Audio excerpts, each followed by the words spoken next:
Not marketing your business isn't saving you money.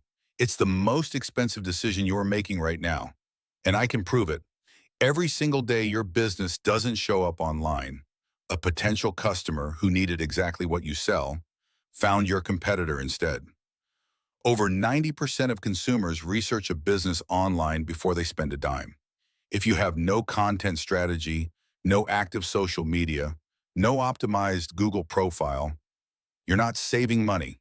You're invisible. And invisible businesses don't grow. But here's what most owners don't realize about the real cost. You're paying an invisible tax every single month. Let's say your business does 400,000 a year. That's about 33,000 a month. If a real marketing strategy brought in just 2 extra clients a month at $500 each, that's $12,000 a year you're leaving on the table. And that's the conservative number. Most businesses with consistent marketing see way more than two. The compound effect is where it gets dangerous for your competitors.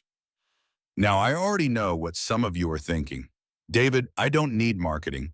Mom, I get all my business from word of mouth. And listen, word of mouth is beautiful. It's warm leads, high trust, zero ad spend. But it has a ceiling. And most small businesses hit that ceiling early and then sit there, plateaued, for years. Word of mouth is reactive.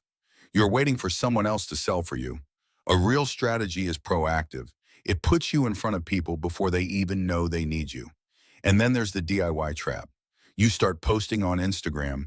It goes well for a week. Then you get busy. You stop. You start again a month later. The algorithm buries you. Reach drops. Engagement disappears. And you tell yourself, social media just doesn't work for my type of business. But social media didn't fail you. Inconsistency failed you. And there's a massive difference. Real marketing requires 4 to 5 posts a week, platform-native content, community engagement, the performance tracking, and constant adjustment. That's 10 to 15 hours a week. Be honest with yourself. Do you have that time? And even if you did, is that the highest use of your time as the owner?